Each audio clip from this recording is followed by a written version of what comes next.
Retour de l'actualité à 15h30 sur BFM TV. Bientôt, le verdict. Le procès de Jonathan Daval, accusé du meurtre de son épouse, se termine. Aujourd'hui, à Vesoul, nous devrions avoir le verdict en fin de journée ou en début de soirée. L'accusé a eu la parole l'an dernier et il a demandé pardon à la famille d'Alexia Fouillot.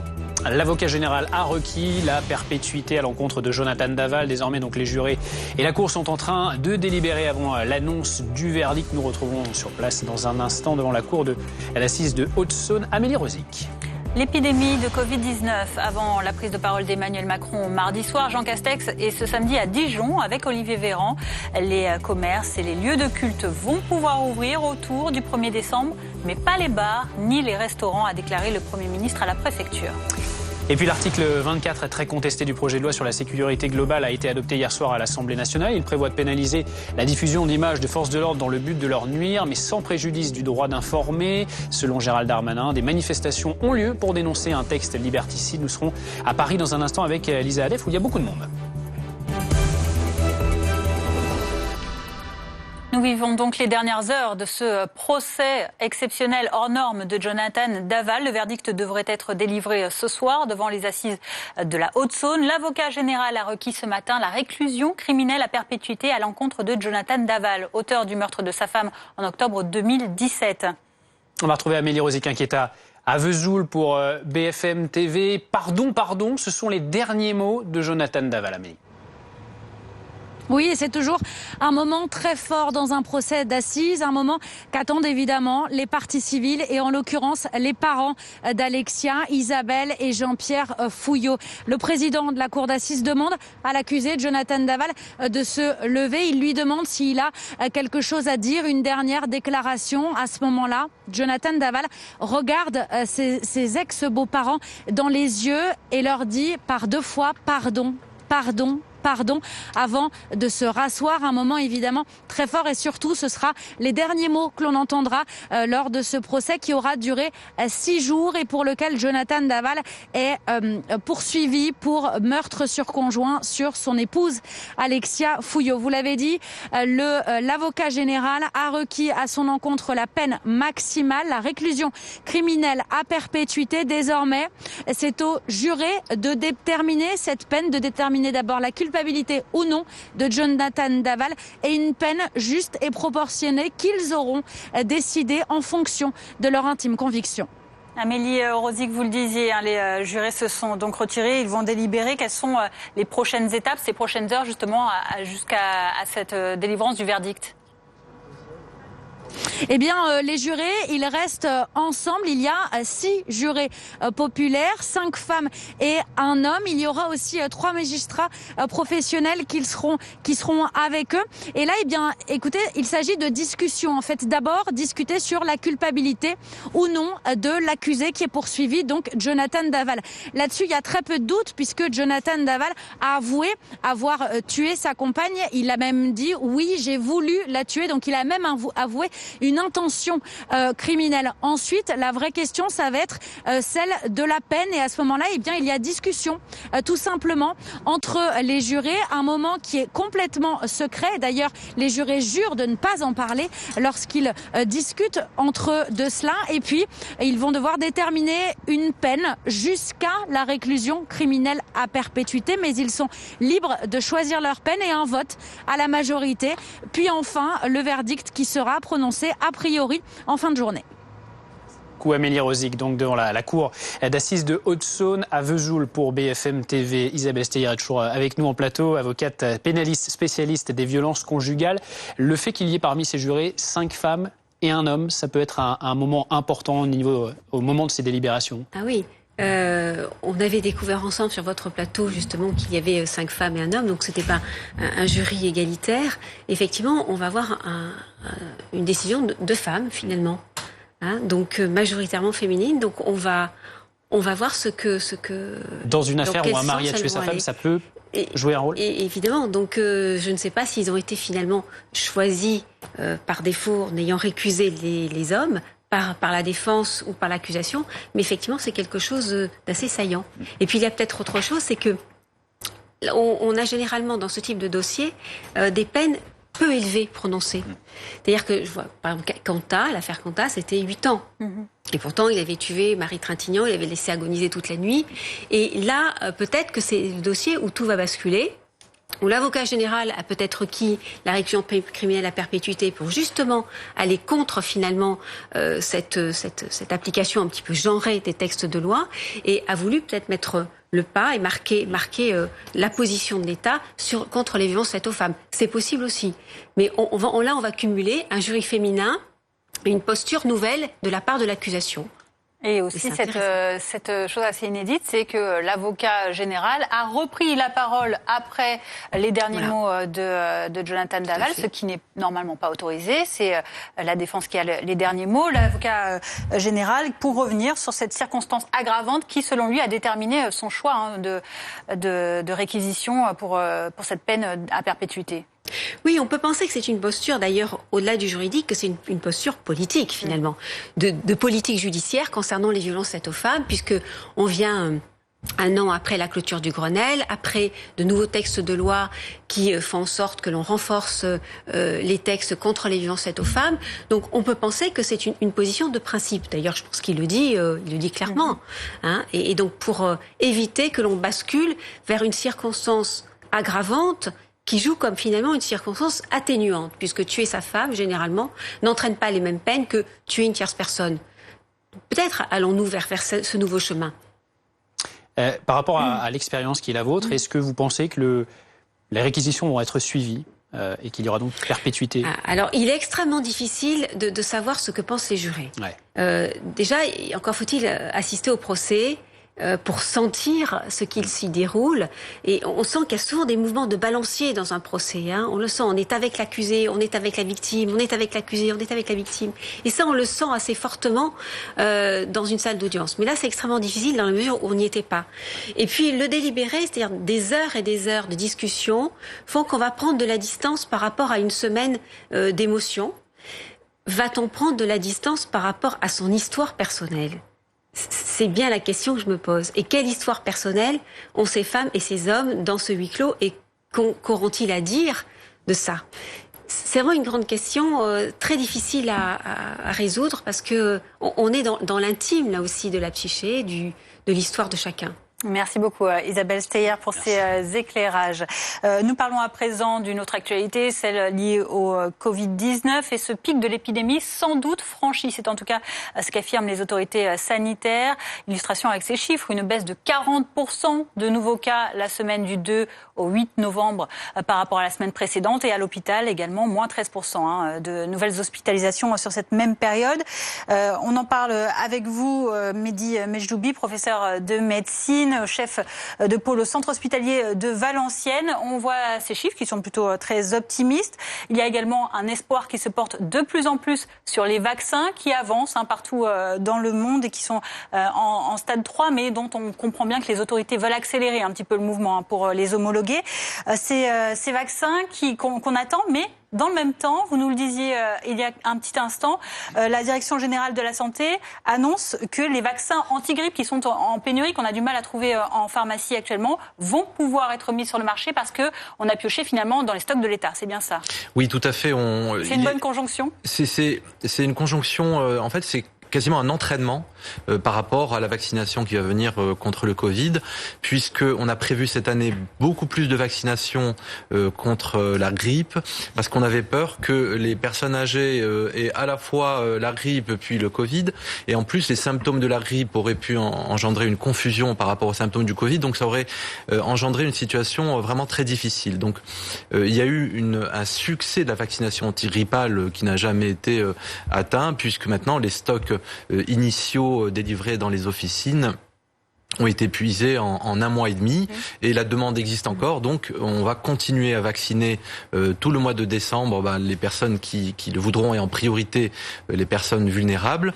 Et en fait, cette campagne vaccinale qui s'est étalée sur octobre, novembre, décembre, eh bien c'est un bon entraînement par rapport à la campagne vaccinale du Covid qui va commencer, espérons-le, début janvier, alors qui sera un peu différente parce que le vaccin contre le Covid nécessitent pour l'instant, en tout cas les 2 premiers vaccins, 2 injections à 3 ou 4 semaines d'intervalle, puis des conditions logistiques assez compliquées puisque le vaccin Pfizer doit être conservé à moins 70 degrés Celsius. Donc l'enjeu de la vaccination, ça va pas être tellement les personnes qui vont faire le vaccin, ni au début en tout cas les personnes qui voudront se faire vacciner, parce qu'il y aura quand même des gens qui au début accepteront de se faire vacciner, mais c'est surtout les conditions de production par les usines du vaccin, puis les conditions logistiques avec cette contrainte de 3 semaines entre deux injections et la conservation à moins 70 degrés Celsius. On voulait parler aussi avec vous, professeur, de la première étude en France à établir une corrélation entre la température ambiante et les entrées en réanimation et les décès hospitaliers. De quoi s'agit-il? Expliquez-nous. C'est le sujet du climat est un sujet qui a émergé très rapidement sur l'épidémie de Covid. On s'est demandé si le fait qu'il soit apparu en décembre à Wuhan et ensuite que cette épidémie ait explosé à la fin de l'hiver en Europe de l'Ouest était lié au climat et notamment à la température. La courbe, pardon, excusez-moi, juste pour bien expliquer, la courbe de la température, c'est celle qui est la plus foncée. Et les admissions, donc la courbe bleue, effectivement, on voit qu'il y a une incidence. Exactement. Donc ça, c'est une étude qui vient d'être publiée hier et dans laquelle, qui est vraiment la première étude en France qui prouve de façon scientifique, sérieuse, statistique, qu'il y a un croisement ou une évolution en miroir de ces courbes. Alors cette évolution se fait avec un décalage temporaire, ce que ne montre pas la courbe. Mais en gros, quand on cale la courbe des températures et la courbe de réanimation à 8 jours d'écart, eh bien il y a vraiment une observation en miroir qui est vraiment statistiquement significative. Et donc, ça explique à la fois le passé, mais ça va avoir un impact sur le futur, puisque, en gros, qu'est-ce que ça veut dire? Ça veut dire que cet hiver, les conditions climatiques favorisent le maintien de cette épidémie, que l'été, eh bien forcément, ça va diminuer, mais que l'automne et l'hiver prochain, il y aura une recrudescence, vaccin ou pas vaccin, puisque de toutes les façons, la population mondiale ne sera pas suffisamment immunisée l'hiver 2021-2022. Ça, il n'y a aucun doute là-dessus. Donc vraiment, il fallait avoir cette preuve scientifique qui explique beaucoup de choses, à la fois sur ce qu'on a vécu par le passé et sur l'avenir, y compris sur les mesures de confinement, de déconfinement. Il faut prendre en compte également le facteur température ambiante. Merci beaucoup, professeur Mejdoubi. Les députés ont tranché. L'Assemblée nationale a donc voté en première lecture hier soir la mesure la plus controversée de la proposition de sécurité globale, du projet de loi de sécurité globale, c'est son article 24, qui prévoit de pénaliser la diffusion malveillante de l'image des forces de l'ordre jusqu'à 1 an de prison, 45 000 € d'amende. Oui, et malgré la garantie apportée par le gouvernement de ne pas agir en défaveur du droit d'informer, des manifestations ont lieu aujourd'hui à l'appel de syndicats, organisations de journalistes et collectifs de défense de droits humains dans plusieurs villes, à Lyon, à Lille, à Nantes, à Paris, où on retrouve Lisa Adef. Vous êtes place du Trocadéro. Il y a du monde, Lisa. Oui, ici, il y a beaucoup de monde. Il y a des journalistes, des gilets jaunes, des organisations syndicales. Et si l'objet initial de la manifestation du jour est de protester contre la loi de sécurité globale, ce qui semble réunir les manifestants, c'est davantage l'envie de se battre pour la liberté. C'est en tout cas ce qui ressort des nombreuses banderoles et pancartes au sein du cortège. Une loi par la police pour la police, peut-on lire, ou encore pas d'image, pas de violence policière, pas vu, pas pris. Si les journalistes estiment que cette loi est une entrave à la liberté de la presse, les gilets jaunes, eux, pensent que cette loi met en péril leur défense face aux violences policières. De leur côté, les policiers, eux aussi, filment leurs interventions depuis un moment déjà, mais aujourd'hui, l'usage de caméras de la part des forces de l'ordre prend une autre tournure aux yeux des manifestants. La défiance grandit dans les deux rangs. Ce rassemblement est statique et pour cause, un arrêté d'interdiction a été pris hier par la préfecture de police de Paris. Il est donc interdit de manifester sur le parvis des droits de l'homme que vous voyez actuellement sur les images. Il se trouve juste à côté de la place du Trocadéro sur laquelle nous nous trouvons. La préfecture dit que ce parvis est trop petit pour y respecter les gestes barrières et qu'il ne peut pas recevoir plus de 1000 personnes. Plusieurs mesures ont donc été prises afin d'empêcher les manifestants de braver cette interdiction. Des barrières anti-émeutes ont été apposées de part et d'autre de la place dès hier soir et derrière ces barrières, des gendarmes mobiles sont aussi en position. C'est un très important dispositif policier qui a été mis en place.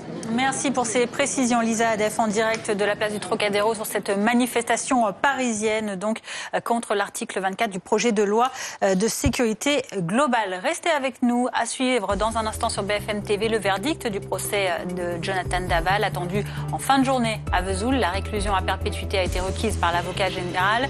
On vous fait vivre cette dernière journée en direct sur notre antenne avec nos reporters à Vesoul et nos invités en plateau.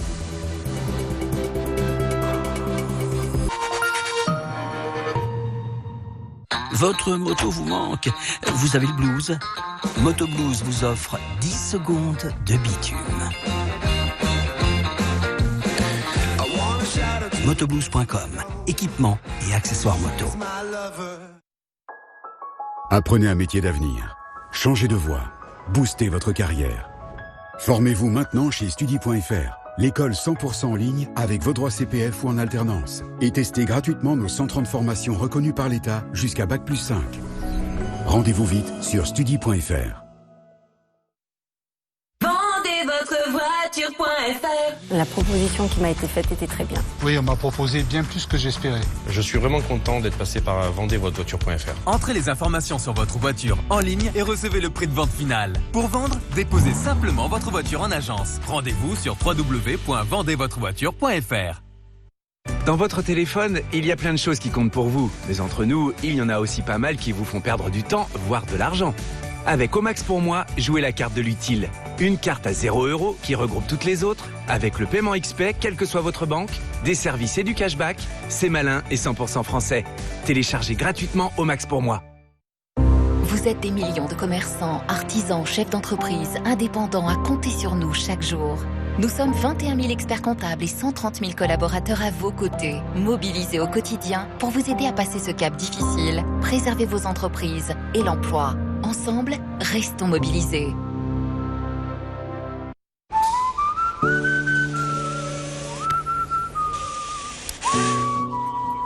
Récupérez votre véhicule sur le parking. Renault, toujours là pour vous.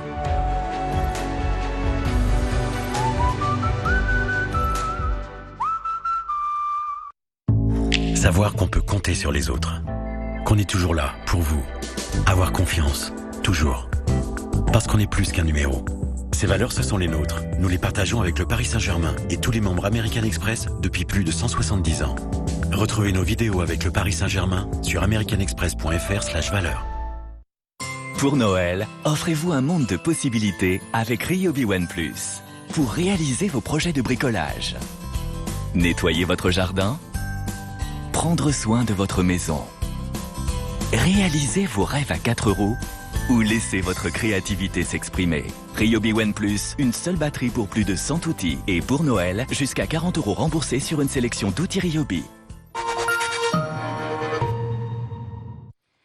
L'actualité à 15h47, Jean Castex sur le front du Covid-19. Le Premier ministre aujourd'hui à la préfecture de Bourgogne-Franche-Comté avec le ministre de la Santé, le ministre délégué à l'économie également, pour rencontrer les représentants de commerçants et acteurs économiques soucieux de voir leurs magasins rouvrir avant le 1er décembre. C'était ce matin. Oui, Jean Castex, Olivier Véran et Alain Griset qui se sont ensuite rendus, vous le voyez, au CHU de Dijon pour échanger avec les équipes soignantes, un centre hospitalier où la situation reste tendue avec une saturation des lits de réanimation. Réouverture des lieux de culte, oui, mais pas des bars ni des restaurants, sans donner un calendrier précis. Le Premier ministre s'est prononcé sur les hypothèses de ces prochaines semaines. Lors de son déplacement en Bourgogne-Franche-Comté, Emmanuel Macron annoncera-t-il des mesures similaires lors de son allocution de mardi à 20h, à suivre sur l'antenne de BFM TV? Quelles sont les mesures de sortie progressive de ce confinement? Élément de réponse avec Romain Langlais. Mardi soir, le président de la République s'apprête à jouer un numéro d'équilibriste. Entre mesures sanitaires, soutien à l'économie et libertés individuelles, il lui faudra trouver le bon dosage pour réussir l'assouplissement du confinement. Ce confinement, je ne le qualifierais pas de déconfinement. Je pense qu'il faut vraiment rester sur ses gardes et avoir des mesures qui puissent s'adapter. Peut-être relâcher la pression sur certaines activités qui ont été très contraintes, mais en remettre sur d'autres. Pas de déconfinement donc, mais plutôt une adaptation du confinement. Première annonce très attendue, la réouverture des commerces non essentiels qui devrait être actée autour du 1er décembre, avec la mise en place d'un nouveau protocole sanitaire sur lequel insiste l'opposition. Il faut corriger cette injustice, il faut permettre au commerce de proximité de fonctionner. Désormais, ce qu'il faut, c'est permettre de réguler les flux de population pour éviter, notamment dans des grandes rues commerçantes, qu'on ait du monde partout. Les cérémonies religieuses pourraient également être de nouveau autorisées à cette même période, mais du côté des bars, restaurants et cafés, pas de bonnes nouvelles à l'horizon. Aucune réouverture n'est prévue avant au moins janvier 2021. La grande interrogation concerne les déplacements des Français à partir du 1er décembre. La règle des 1 km sera-t-elle levée? Pourra-t-on de nouveau sortir sans restriction? Pour le moment, rien n'est décidé, mais le gouvernement semble se diriger vers un retour du couvre-feu et le maintien des attestations. Concernant Noël et le jour de l'an, la poursuite de l'embellie sanitaire pourrait permettre la tenue des fêtes de famille dans le respect des gestes barrières. Tout de suite, on jette un coup d'œil sur la météo. Votre programme avec Capelli Partners. Nous accompagnons les promoteurs immobiliers dans la copromotion de leurs projets.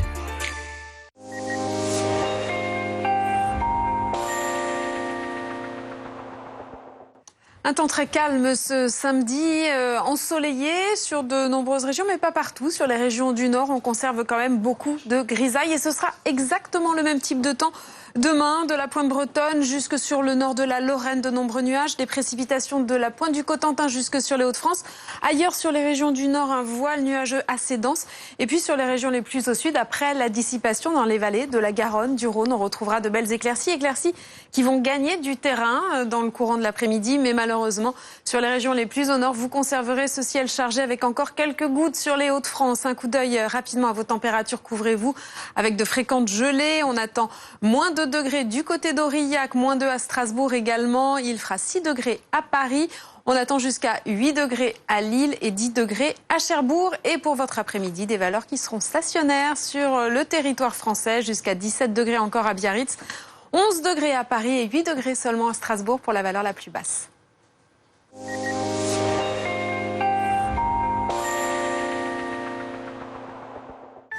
C'était votre programme avec Capelli Partners.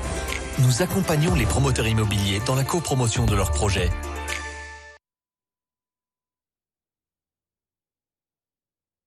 Évidemment sur la fin, les dernières heures de ce procès hors norme de Jonathan Daval.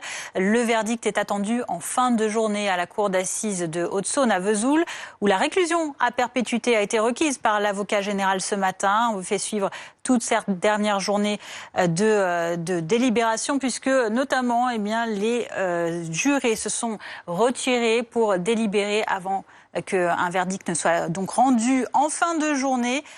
Nous suivrons toute cette affaire et surtout la fin de ce procès avec nos reporters sur place à Vesoul et avec nos invités en plateau. Restez avec nous, à tout de suite. Vendredi, 19h. Samedi, 18h. Jean-Baptiste Boursier et toute l'info de la journée dans BFM TV SD. Bienvenue, très heureux de vous retrouver pour un nouveau numéro de BFM TV SD. Tout savoir sur les événements du week-end et débattre pour se faire une opinion. Est-ce que vous pensez qu'on peut trouver une solution à ça? Le dimanche, 18h-20h. 2 heures, 2 invités, 2 acteurs de l'actualité de la semaine. BFM TV SD. Vendredi, samedi, dimanche. Vos fins de journée avec Jean-Baptiste Boursier sur BFM TV. Votre programme avec ARL Blue, la fibre recyclée pour vos couettes, oreillers et matelas qui fait du bien aux océans. Pour Noël, offrez-vous un monde de possibilités avec Ryobi One Plus pour réaliser vos projets de bricolage. Nettoyer votre jardin, prendre soin de votre maison, réaliser vos rêves à 4 € ou laisser votre créativité s'exprimer. Ryobi One Plus, une seule batterie pour plus de 100 outils. Et pour Noël, jusqu'à 40 € remboursés sur une sélection d'outils Ryobi. Avec laposte.fr, les jours de pluie, j'imprime mes timbres depuis chez moi. Imprimez vos timbres depuis chez vous sur laposte.fr. Des jumeaux. Oui, David est bientôt papa. Alors c'est peut-être le bon moment pour trouver le bon emploi près de chez lui. Non parce que des jumeaux quoi. Le Bon Coin, le bon pour tous. Téléchargez l'appli. Donc moi c'est Léa, j'ai 23 ans et je travaille en tant qu'area manager. Au début, je me suis perdue. Je me suis dit, est-ce que le rôle de manager va être respecté de par ce jeune âge? Hier, la nuit, ça a été? Je travaille actuellement avec 6 personnes sourdes ou malentendantes Amazon m'a offert des cours de langue des signes. Il y a énormément de choses à apprendre, mais je suis très contente qu'il m'ait donné cette confiance.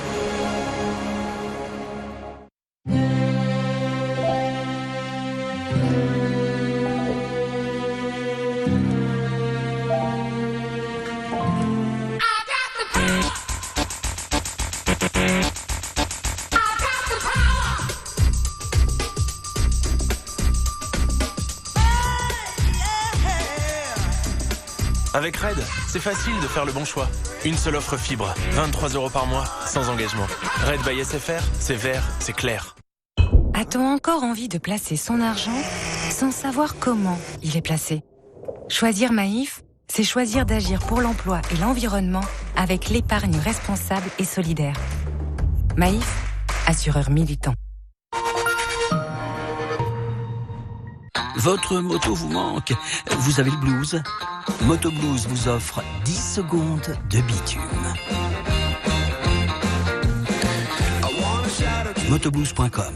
Équipement et accessoires moto. T'es venu seul, comme on s'est dit? Tu me prends pour qui? Tant mieux, parce qu'eux, ils peuvent tout voir sur leur nouveau téléviseur TCL. Téléviseur TCL. Des couleurs QLED avec le contraste mini LED. TCL. Vendezvotrevoiture.fr est la solution la plus simple pour vendre son véhicule. C'était super simple. J'ai rentré les informations sur ma voiture en ligne et reçu directement le prix de vente final. Tout a été fait sur Internet. Lorsque je me suis rendu en agence, j'ai juste eu à signer le contrat de vente et laisser ma voiture sur place. Rendez-vous sur www.vendezvotrevoiture.fr. Les prix hors taxes de l'électricité ont augmenté de 8% en 3 ans. Avec Eni, les prix sont bloqués pendant 3 ans et s'ils baissent, les vôtres aussi. Appelez vite le 3294. Eni, doublement élu meilleur fournisseur énergétique.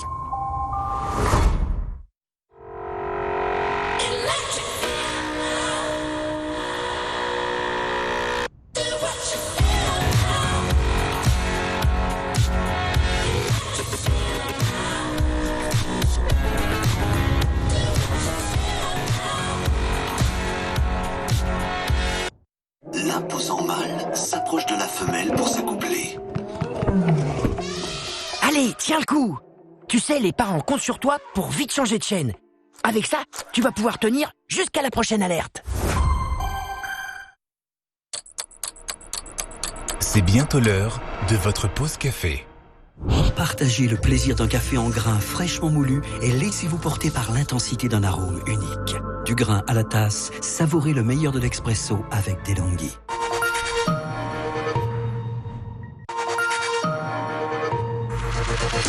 Sur le replay BFM TV, retrouvez nos grandes enquêtes exclusives. Trump n'a jamais dit qu'il allait prendre mes armes. Et ça me suffit pour le soutenir. Pour aller plus loin dans l'analyse de notre époque. La principale du collège lui a conseillé de changer ses habitudes. Elle lui a dit « Prends ta voiture, ne rentre plus à pied, prends un autre itinéraire ». Retrouvez le replay BFM TV sur tous vos écrans. Il est bientôt 16h, merci d'être avec nous sur BFM TV. À la une de l'actualité, la fin du procès Daval. L'avocat général a requis la réclusion criminelle à perpétuité à l'encontre de Jonathan Daval. L'accusé, qui a eu la parole l'an dernier, s'est adressé aux parents d'Alexia Fouillot. Pardon, ce sont ses derniers mots. C'est à présent aux jurés à la Cour de délibérer avant que ne soit rendu le verdict. Ils devront, notamment ces jurés, répondre à la question de l'intention ou non de donner la mort et de la peine à prononcer à l'encontre de Jonathan Daval. Jean Castex à nouveau sur le terrain ce samedi pour parler Covid à Dijon. Le Premier ministre a d'abord rencontré des représentants de commerçants avant d'échanger avec des soignants au CHU de Dijon. Le Premier ministre qui a annoncé à la mi-journée que les commerces et lieux de culte pourraient rouvrir autour du 1er décembre, mais pas les bars ni les restaurants. Et puis ces manifestations dans plusieurs villes de France ce samedi, manifestation contre la proposition de loi sur la sécurité globale. Elle a été votée hier à l'Assemblée. Il dénonce notamment une menace à la liberté d'expression et d'information.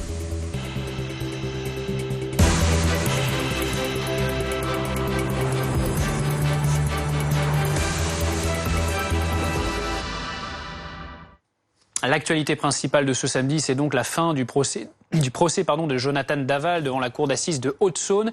La réclusion criminelle à perpétuité a été requise par l'avocat général. Les jurés et la cour sont en train de délibérer. Verdict attendu en fin d'après-midi ou dans la soirée. En attendant, retour sur cette semaine d'un procès hors norme avec Stéphanie Zenati. En cette journée grise de novembre, c'est une affaire hors norme qui s'apprête à être jugée au tribunal de Vesoul. L'histoire d'une joggeuse disparue, d'un mari inconsolable qui pleure à chaudes larmes devant les caméras. L'histoire d'un Jonathan Daval dissimulateur qui s'avère être le meurtrier de son épouse, Alexia. Un féminicide qui a frappé la France entière et dont l'épilogue va se jouer cette semaine entre ses murs. Ce lundi matin, l'imposant convoi qui transporte l'accusé fend le calme de la rue principale. Derrière les vitres fumées, l'informaticien de 36 ans, emprisonné depuis 3 ans. Dans moins d'1 heure, il se retrouvera face à ses ex-beaux-parents, à qui il a tant menti. Isabelle et Jean-Pierre Fouillot, eux, quittent leur hôtel. Ils s'arment de courage. Ils ne savent pas encore à quel point la semaine de procès sera éprouvante. Ça va aller, ne vous inquiétez pas. On va être fort.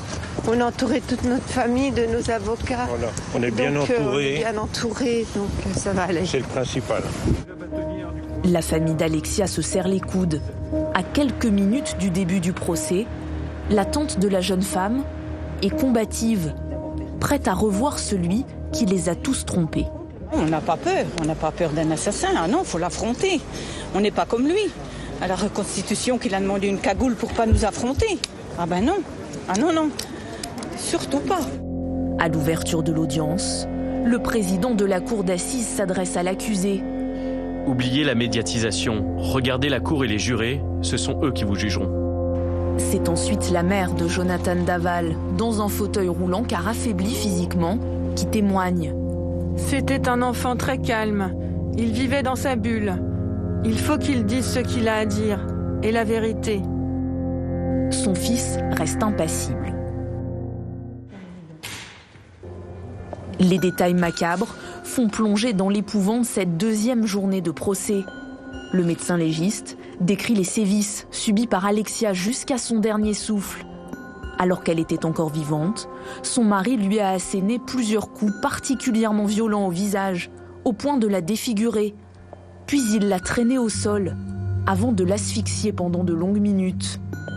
Un récit minutieux des derniers instants d'Alexia, insoutenable pour ses parents, qui quittent la salle d'audience. Je ne peux pas écouter, c'est de ma fille qu'on parle.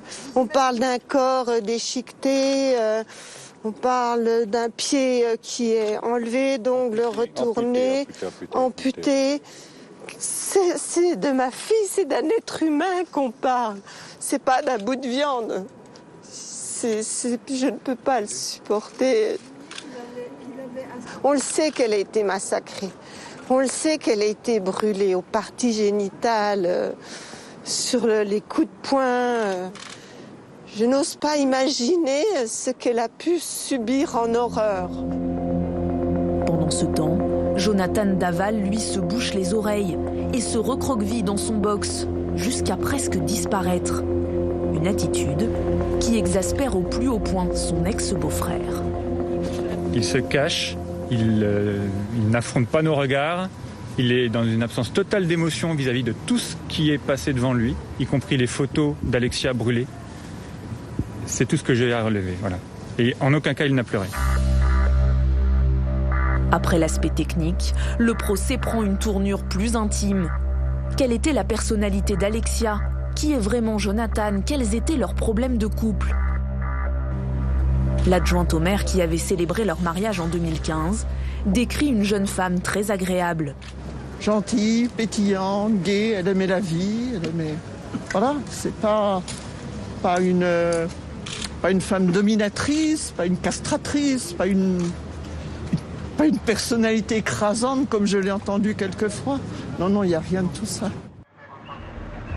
Le 3e jour du procès s'annonce décisif, car pour la première fois, le prévenu va se retrouver confronté à ceux qui le considéraient comme un fils et l'ont consolé après la mort de sa femme.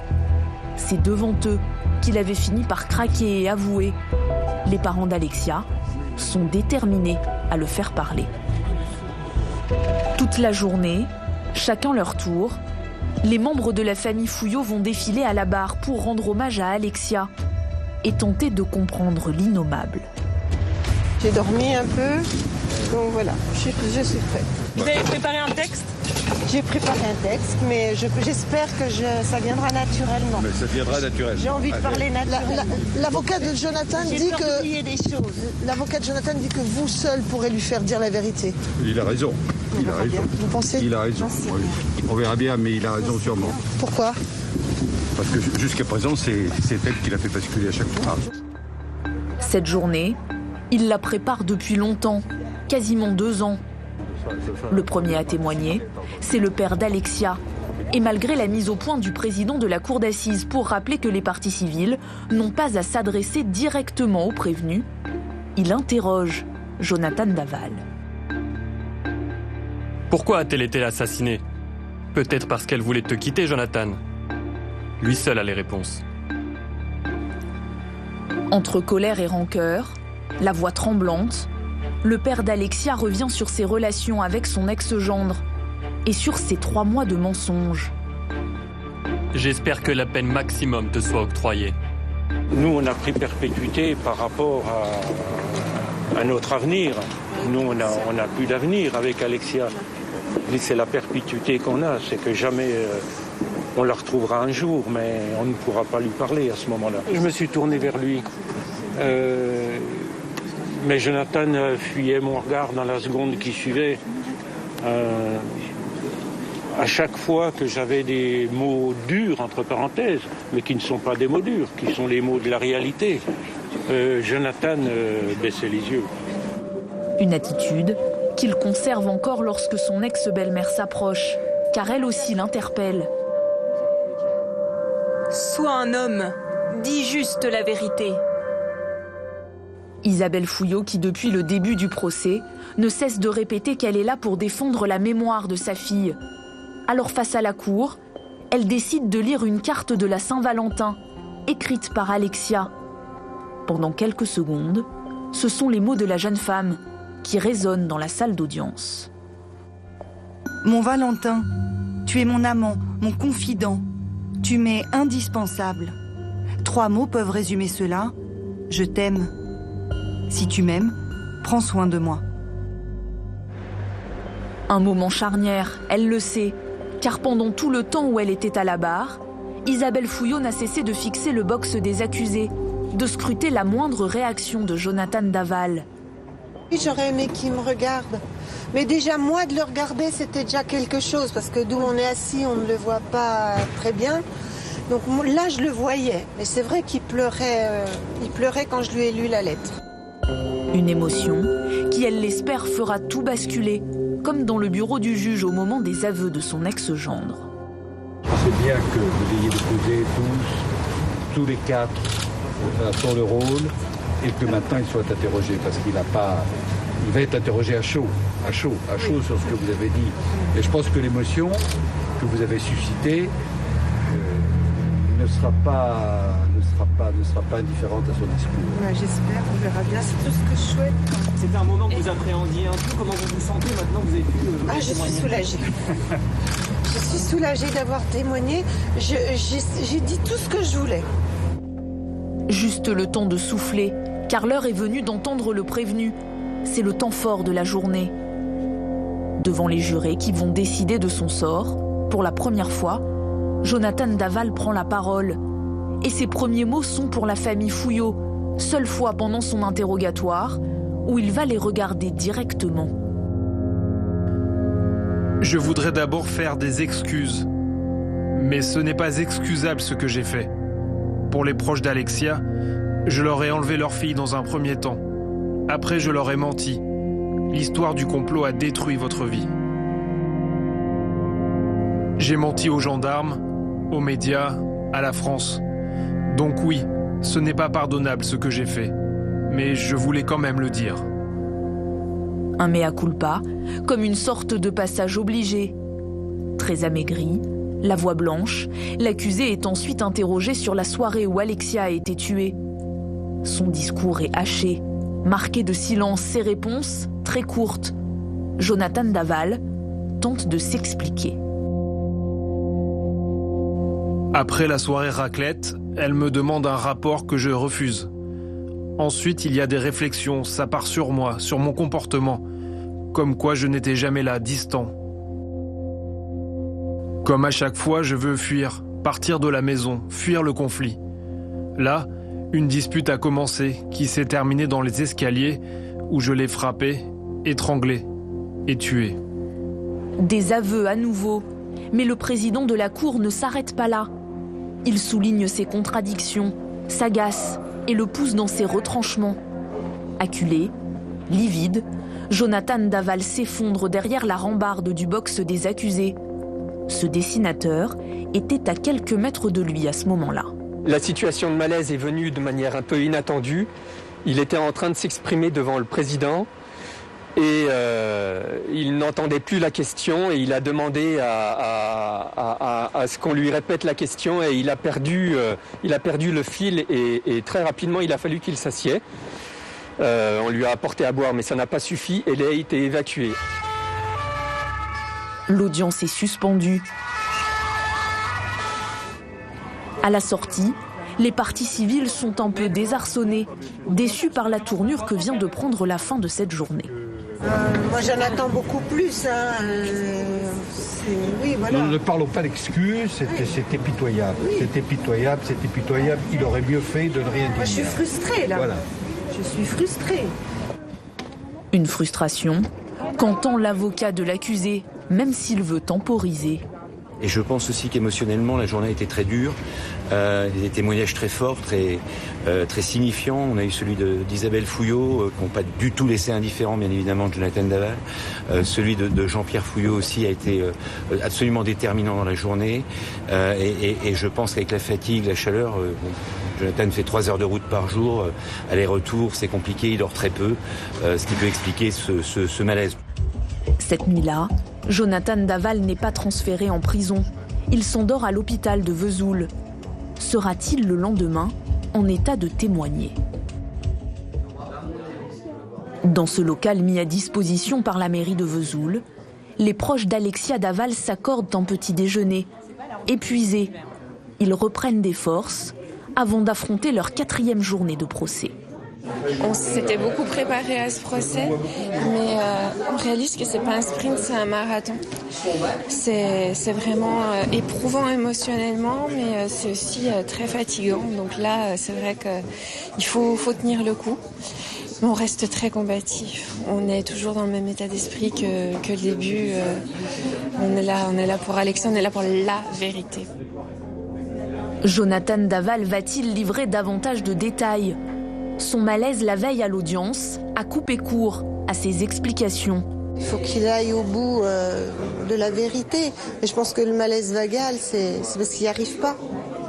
C'est pas fin. On voit bien qu'il est devenu blême et puis qu'il est tombé.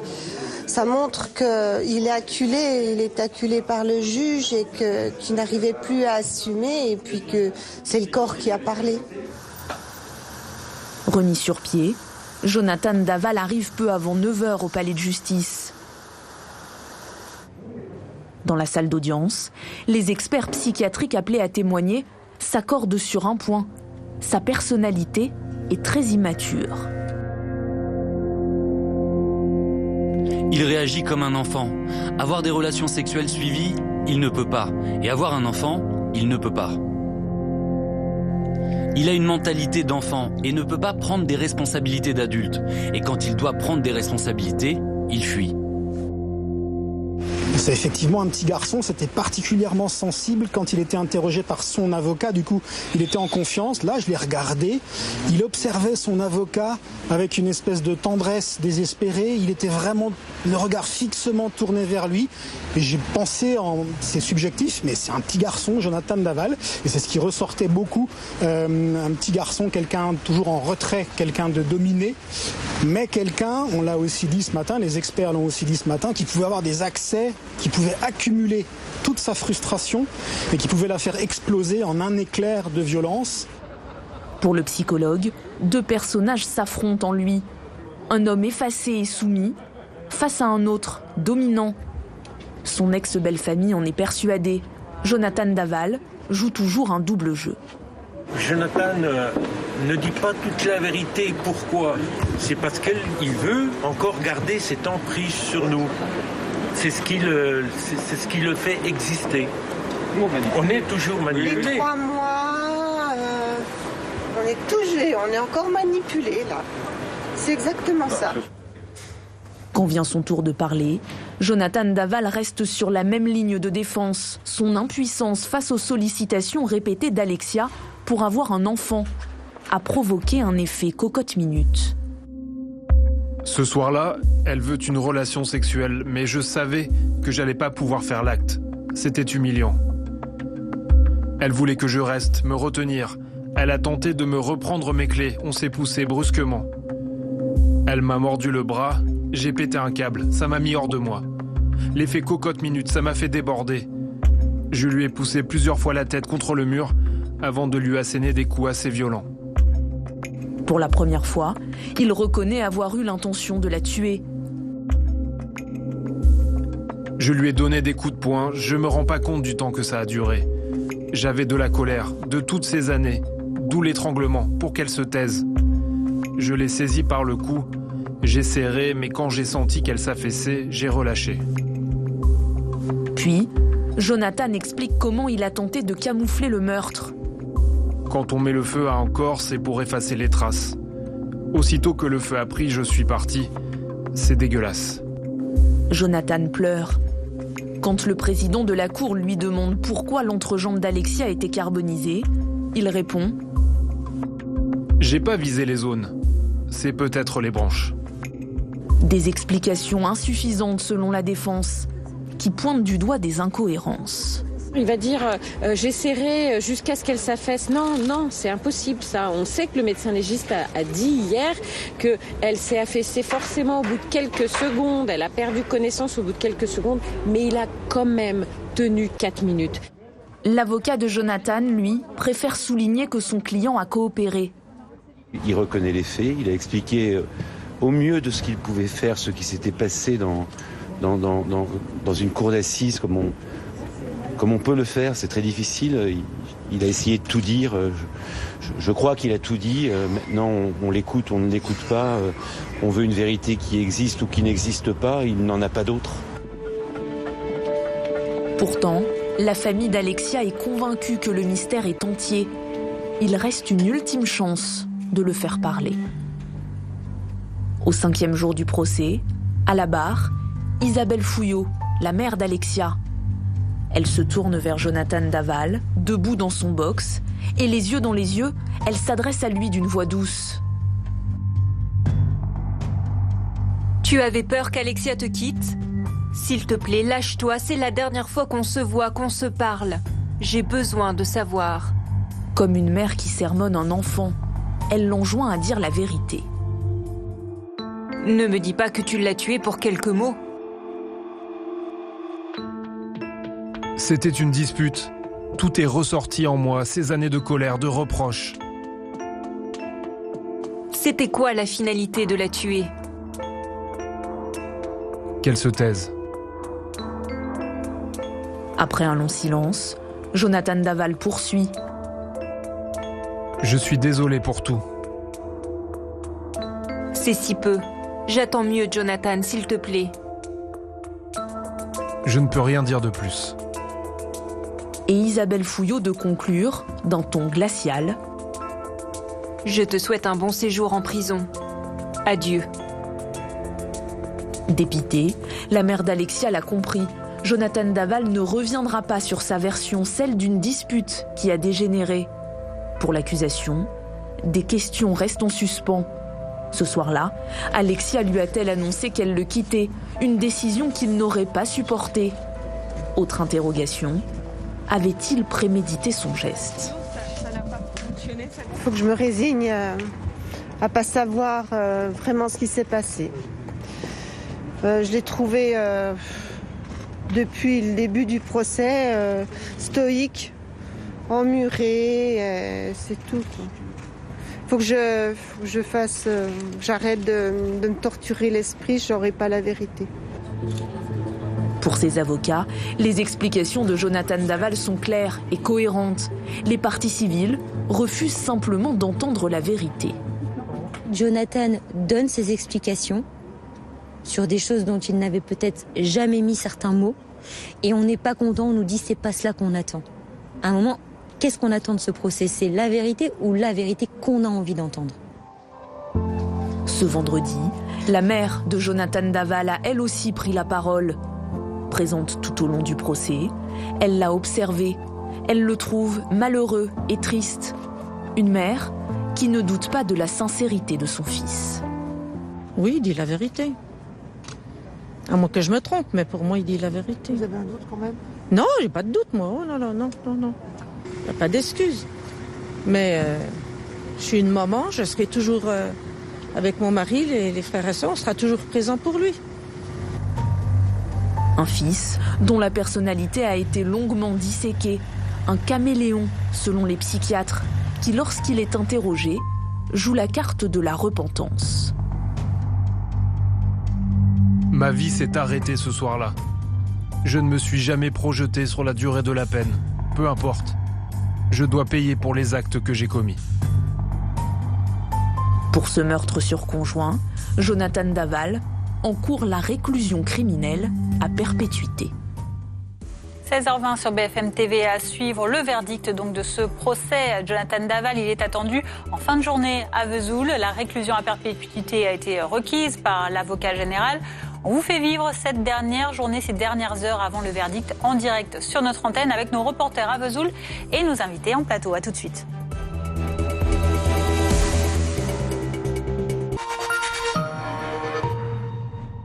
Votre moto vous manque, vous avez le blues. Moto Blues vous offre 10 secondes de bitume. Motoblues.com, équipement et accessoires moto. J'arrivais pas à trouver du travail et c'est à ce moment-là qu'on m'a parlé d'Indeed. Indeed m'a aidé à faire décoller ma carrière. J'étais chez moi quand j'ai reçu l'offre. J'étais tellement contente. J'ai eu le job. Je l'ai eu.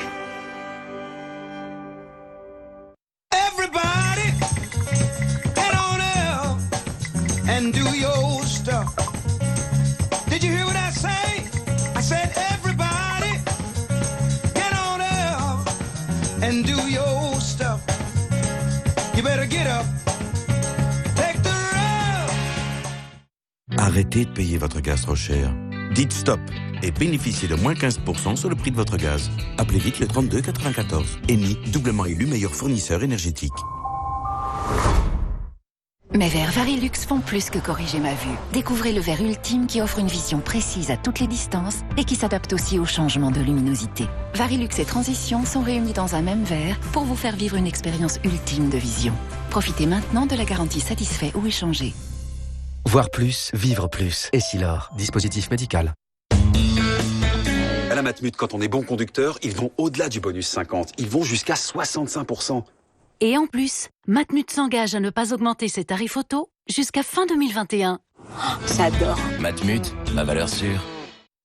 Pour Noël, offrez-vous un monde de possibilités avec Ryobi One Plus. Pour réaliser vos projets de bricolage. Nettoyer votre jardin. Prendre soin de votre maison. Réaliser vos rêves à 4 € ou laissez votre créativité s'exprimer. Ryobi One Plus, une seule batterie pour plus de 100 outils. Et pour Noël, jusqu'à 40 € remboursés sur une sélection d'outils Ryobi.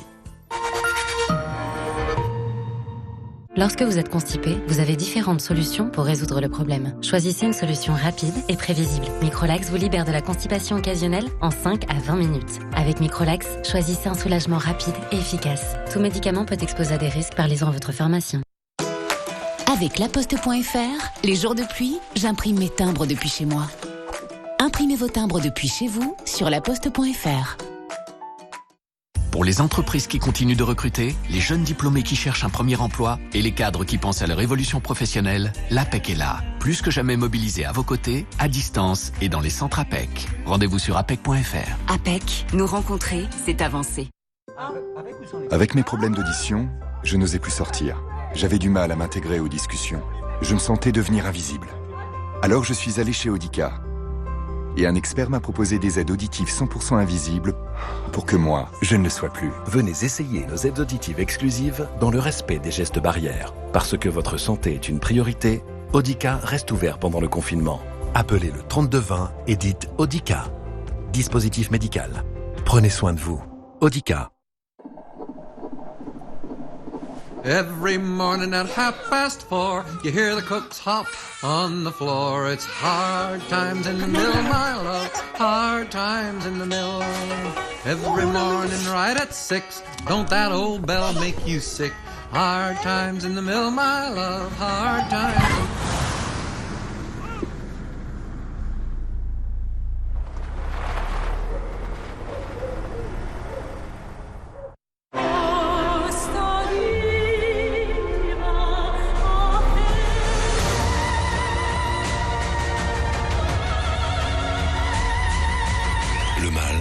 Le parfum. Les parfums des hommes de Jean-Paul Gaultier. BFM Business, première sur l'info économique et financière. Bonjour à tous, bienvenue dans votre matinale de l'économie. L'ouverture s'annonce effectivement difficile. Chaque jour, retrouvez les invités qui font l'actualité. Ils ont trahi leur entreprise. Il faut qu'il y ait un problème pour qu'il y ait une entreprise, il faut qu'il y ait quelque chose à résoudre. L'expertise de la rédaction et des spécialistes de leur secteur. Les réponses aux questions que vous vous posez. La France repart, s'informe et s'exprime sur BFM Business. Votre programme avec Capelli Partners. Nous accompagnons les promoteurs immobiliers dans la copromotion de leurs projets.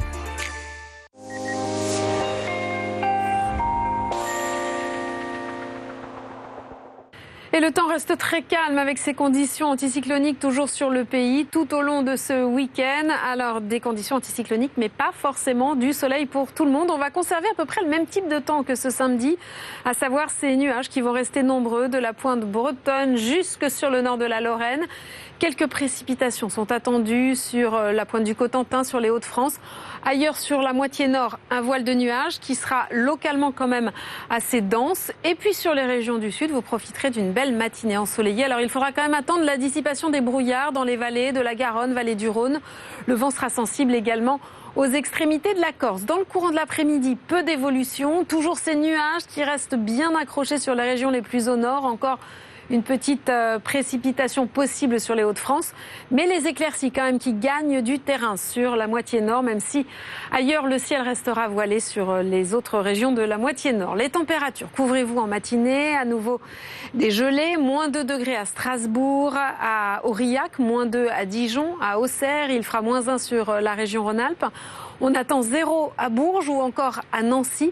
Comptez 1 degré seulement du côté de Bordeaux, 3 à Marseille, 6 à Paris, 7 à Nice, 8 degrés à Brest et 10 à Cherbourg. Et dans le courant de l'après-midi, les valeurs montent un petit peu sur les régions du sud. On attend jusqu'à 17 degrés à Biarritz, il fera 15 à Marseille, 11 degrés à Grenoble, 9 degrés pour Lyon, pour Dijon également et 8 degrés à Strasbourg. Ce sera la valeur la plus basse. Pour votre lundi, toujours cette même configuration. Au nord, ces nuages qui vont rester bien présents, mais ces éclaircies qui vont encore gagner du terrain. Les températures restent stationnaires, donc de belles éclaircies sur la majeure partie du pays.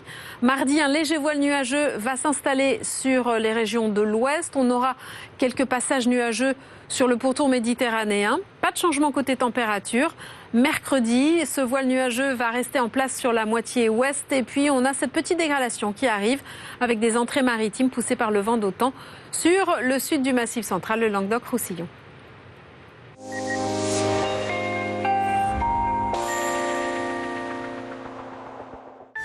C'était votre programme avec Capelli Partners. Nous accompagnons les promoteurs immobiliers dans la copromotion de leurs projets.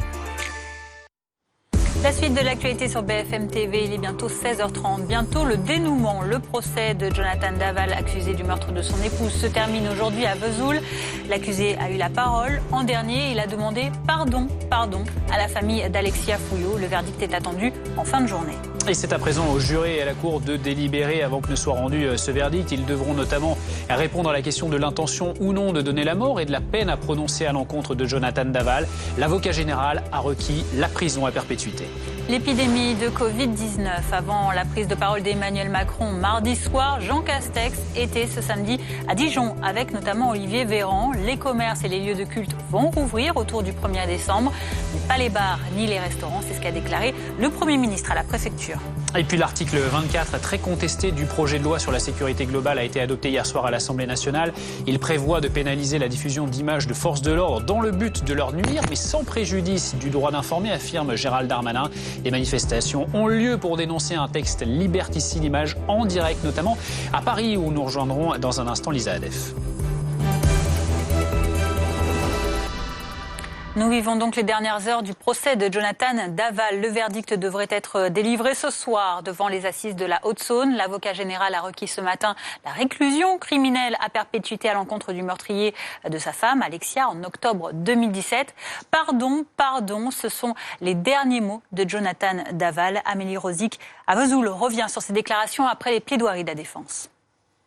Le président de la cour d'assises demande à l'accusé Jonathan Daval de se lever. Il lui demande s'il a quelque chose à dire, une dernière déclaration. À ce moment-là, Jonathan Daval regarde ses ex-beaux-parents dans les yeux et leur dit par 2 fois pardon, avant de se rasseoir. Un moment évidemment très fort et surtout ce sera les derniers mots que l'on entendra lors de ce procès qui aura duré 6 jours et pour lequel Jonathan Daval est poursuivi pour meurtre sur conjoint sur son épouse Alexia Fouillot. Vous l'avez dit, l'avocat général a requis à son encontre la peine maximale, la réclusion criminelle à perpétuité. Désormais, c'est au juré de déterminer cette peine, de déterminer d'abord la culpabilité ou non de Jonathan Daval et une peine juste et proportionnée qu'ils auront décidé en fonction de leur intime conviction. Amélie Rosic, vous le disiez, les jurés se sont donc retirés, ils vont délibérer. Quelles sont les prochaines étapes, ces prochaines heures justement jusqu'à cette délivrance du verdict ? Eh bien, les jurés, ils restent ensemble. Il y a 6 jurés populaires, 5 femmes et un homme. Il y aura aussi 3 magistrats professionnels qui seront avec eux. Et là, eh bien, écoutez, il s'agit de discussion. En fait, d'abord, discuter sur la culpabilité ou non de l'accusé qui est poursuivi, donc Jonathan Daval. Là-dessus, il y a très peu de doutes puisque Jonathan Daval a avoué avoir tué sa compagne. Il a même dit, oui, j'ai voulu la tuer. Donc, il a même avoué une intention criminelle. Ensuite, la vraie question, ça va être celle de la peine. Et à ce moment-là, eh bien, il y a discussion, tout simplement, entre les jurés. Un moment qui est complètement secret. D'ailleurs, les jurés jurent de ne pas en parler lorsqu'ils discutent entre eux de cela. Et puis, ils vont devoir déterminer une peine jusqu'à la réclusion criminelle à perpétuité. Mais ils sont libres de choisir leur peine et un vote à la majorité.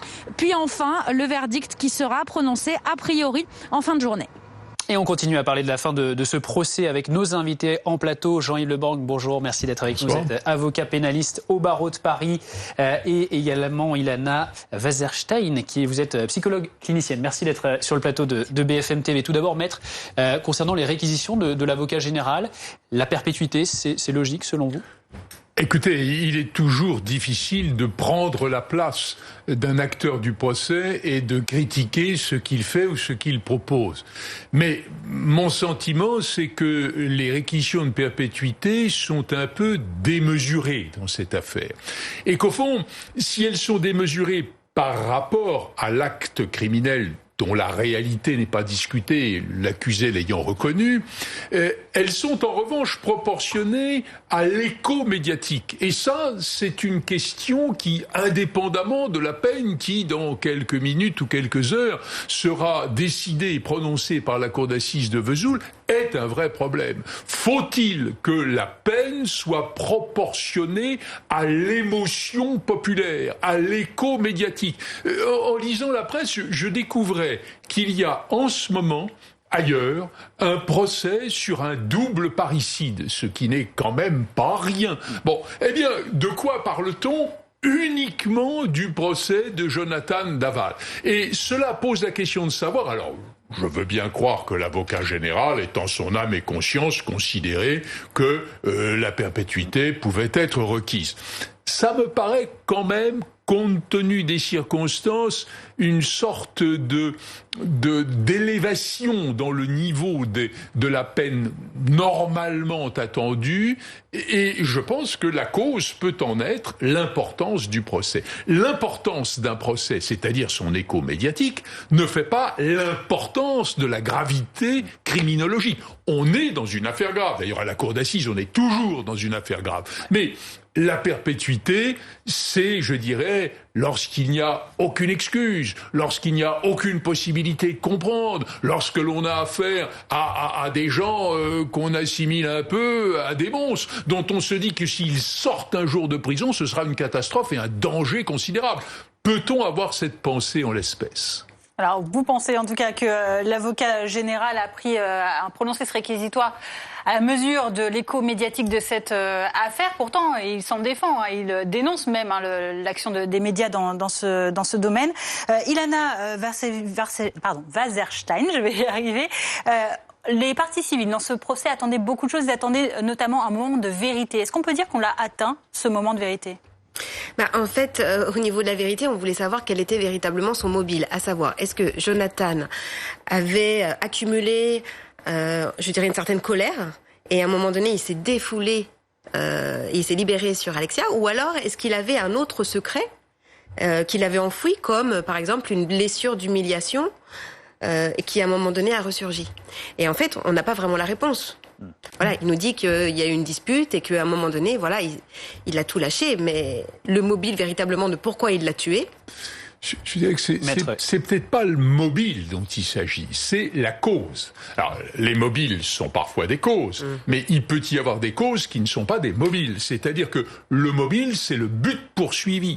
C'est la satisfaction que l'on recherche à travers un acte criminel. La cause, ça peut être quelque chose qu'on est totalement incapable, que l'auteur de l'acte est complètement incapable d'exposer parce qu'il n'en sait rien lui-même. Alors, j'avais noté qu'un expert avait dit au moment du passage à l'acte, quand il s'est expliqué à la cour d'assises, que un barrage avait sauté, avait cédé.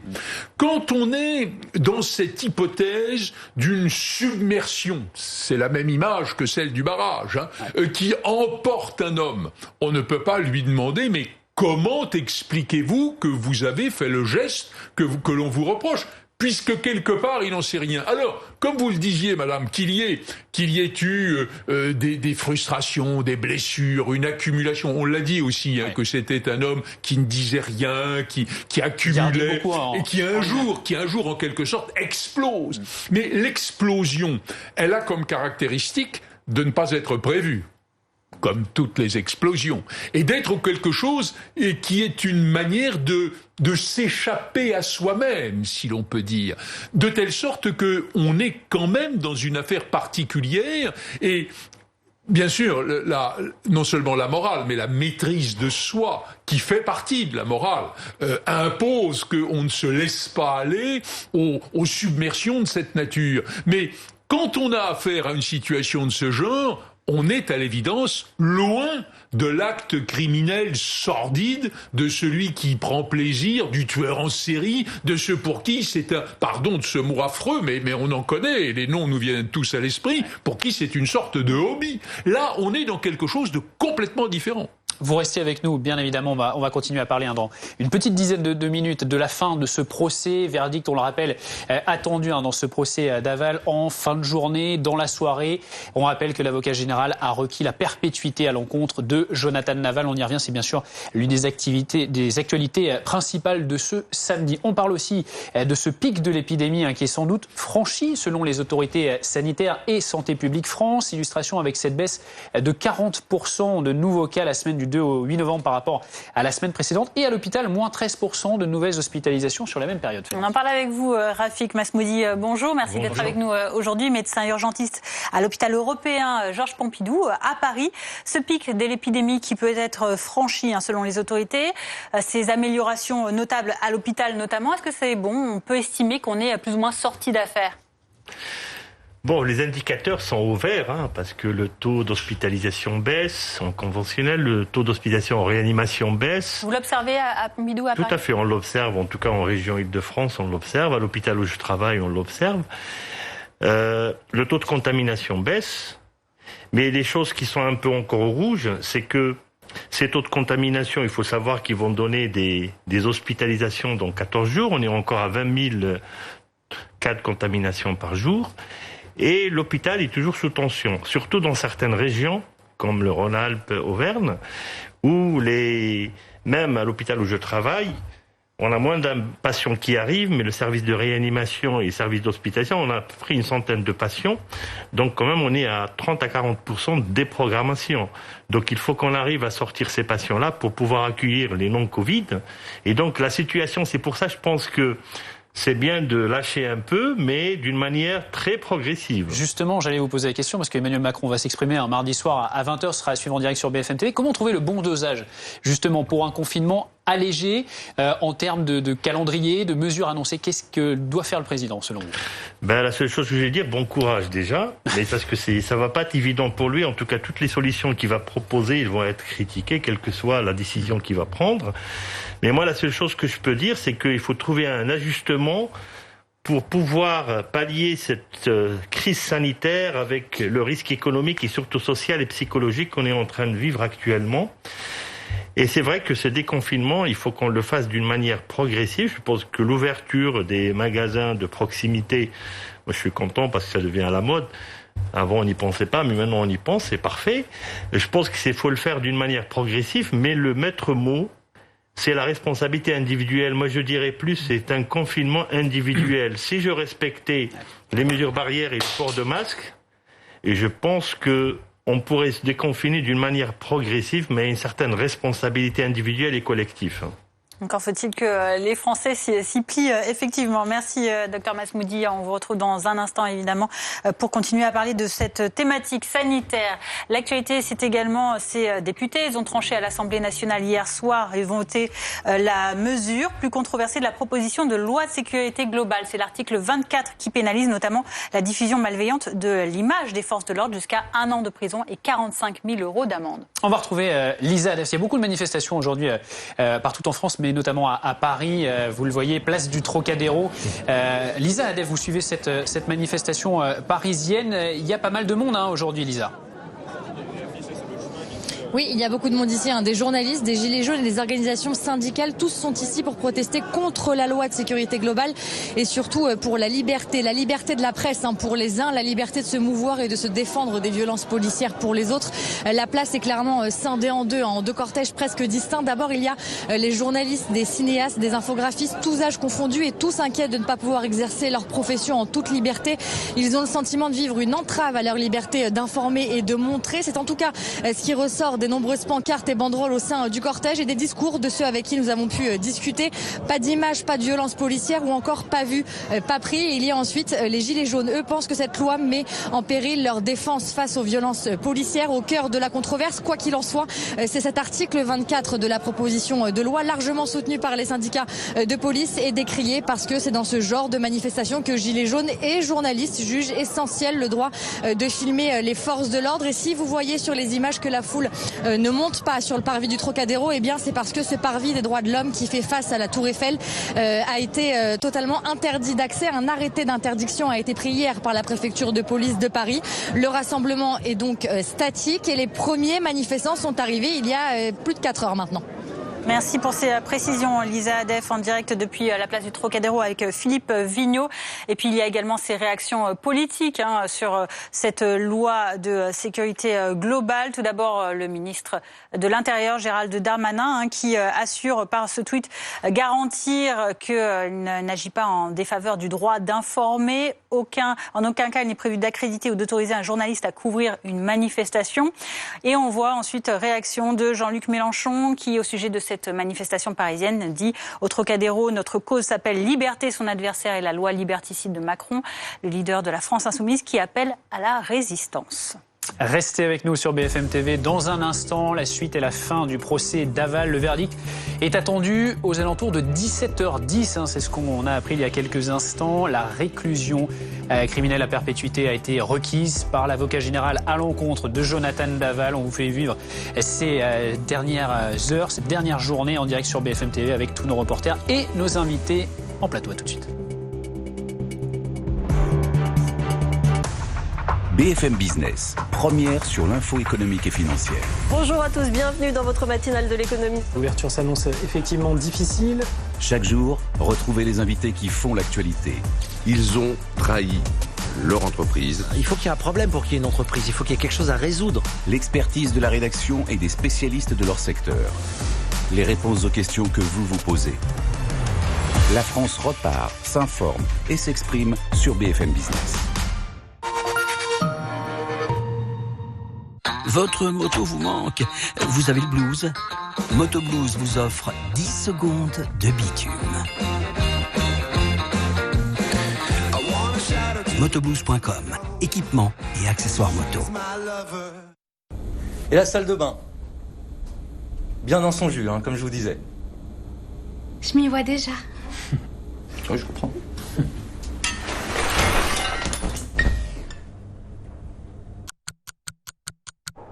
Bon, vous allez voir, il y a quelques travaux.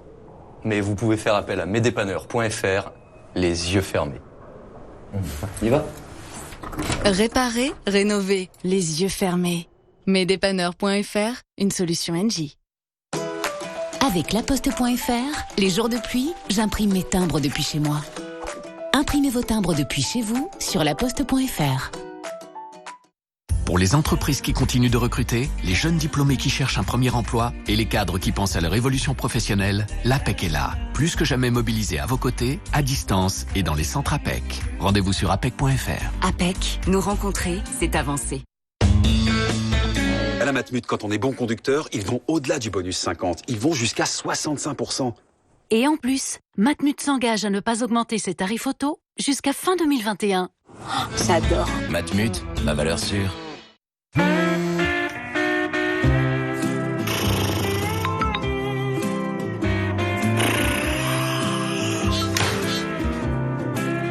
Quitte à passer autant de temps sur votre téléphone, autant que ça rapporte. Pariez sur toutes les courses depuis PMU.fr. Jusqu'à 100 € offerts pour vos premiers paris. PMU, que les meilleurs gagnent.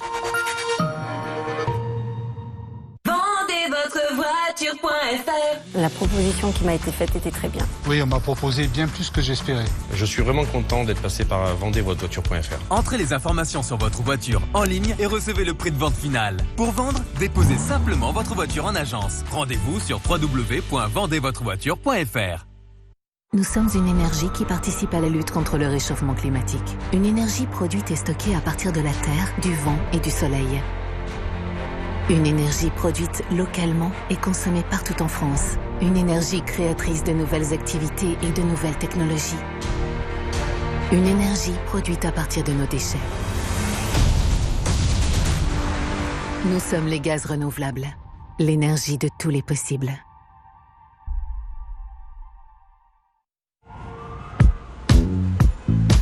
She takes the sidewalk you walk on and just like a catwalk you walk on. These streets are calling her name. Nouvelle Toyota Yaris hybride made in France. Profitez de 6 mois sans engagement à partir de 199 € par mois. Pendant le confinement, nos équipes ont mis en place tous les services nécessaires pour vous accompagner, comme la vente à distance et le click and collect. Venez les découvrir sur toyota.fr.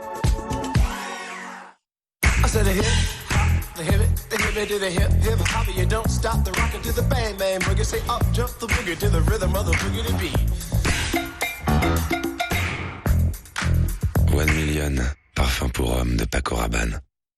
Pour Noël, offrez-vous un monde de possibilités avec Ryobi One Plus. Pour réaliser vos projets de bricolage. Nettoyer votre jardin. Prendre soin de votre maison. Réaliser vos rêves à 4 € ou laisser votre créativité s'exprimer. Ryobi One Plus, une seule batterie pour plus de 100 outils. Et pour Noël, jusqu'à 40 € remboursés sur une sélection d'outils Ryobi. 16h47 sur BFM TV. D'ici une petite vingtaine de minutes, nous devrions être fixés sur le sort de Jonathan Daval. 17h10, c'est l'heure annoncée très récemment pour le possible verdict dans cette affaire hors norme et ce procès hors norme qui a eu lieu cette semaine. Ilana Wasserstein, psychologue clinicienne. Une question nous vient dans le cadre de ce procès. On a beaucoup parlé de Jonathan Daval, de son profil, de son comportement comportement parfois enfantin à la cour. On a très peu parlé de la défunte d'Alexia Daval. Alexia Fouillot. C'est toujours un petit peu délicat parce qu'on ne veut pas ternir l'image de la victime. Pour autant, parler de pathologie qu'il peut y avoir dans le couple et le fait qu'ils aient chacun une part de responsabilité, ça peut quand même être intéressant de se demander finalement comment Alexia réagissait lorsque Jonathan pouvait lui dire non. Parce que si la morsure a été effectivement l'élément déclencheur, quels ont été les mots qu'elle a pu prononcer ? Et est-ce que, auparavant, au préalable, dans les mois qui ont précédé, comment Alexia se comportait avec Jonathan ? Est-ce qu'elle était une femme douce et aimante ou est-ce qu'elle aurait pu être un petit peu castratrice ? Voilà, souvent la question qui se pose de est-ce que j'accepte le non ? Je pose une question. Mais si j'ai déjà la réponse dans ma tête et que je n'accepte pas le non, alors pour ce faire, je peux utiliser une forme de manipulation, de chantage affectif, voire de castration. On est là quand même dans une forme de violence psychologique. Alors, le verdict à suivre, il nous est annoncé pour 17h10. Ce sera un moment évidemment très important à suivre en direct sur BFM TV. Maître Leblanc, pour expliquer un petit peu comment ça se passe, un délibéré, les jurés, la Cour, comment tout ça s'orchestre jusqu'au verdict ? Alors, d'abord, il y a un vote des jurés et des juges, puisque la cour d'assises est composée de 3 magistrats professionnels, dont un président et de 6 jurés. Il y a un vote sur la culpabilité qui doit être décidé à la majorité des 2/3, c'est-à-dire de 6 voix au moins, une sorte de majorité renforcée. Étant entendu que dans le cas d'espèce, il n'y aura pas eu de difficulté sur la culpabilité puisque l'acte est reconnu par Jonathan Daval et que, si j'ai bien suivi ce que vous nous avez fait savoir de ce procès, il a même indiqué que l'intention homicide avait été la sienne, de telle sorte qu'il n'y a aucune difficulté sur le principe de la culpabilité. Après, se prennent les décisions sur la peine et là, il faut évidemment qu'une nouvelle majorité se dégage pour que la peine soit arrêtée. Alors, les réquisitions de l'avocat général, ça je pense que tout le monde le sait, ne sont qu'une indication. C'est le point de vue de l'accusation qui ne lie en rien la Cour, qui peut faire ce qu'elle veut et même prononcer une peine très différente de ce qui a été requis. Je disais tout à l'heure quel était mon sentiment sur l'inadaptation. Je ne connais pas le dossier dans tous ses détails, donc je veux rester prudent. Mais je crains beaucoup dans ce dossier que l'écho médiatique, que la portée, si vous voulez, du bruit fait par cette affaire soit aussi importante que la gravité des faits. Mais les faits sont graves, c'est sûr. Mais lorsque j'entendais sur votre antenne l'avocat général s'exprimer lorsqu'on lui a demandé de le faire, ce qui n'est d'ailleurs pas très habituel. C'est ça, il n'a pas le droit de prendre la parole après la défense en principe. Enfin, ça c'est à l'intérieur de la salle d'audience. D'accord. Je ne l'ai vu qu'une fois dans ma carrière, il y a très très longtemps, je vous le raconterai le jour où on aurait le temps, mais là on n'a peut-être pas le temps.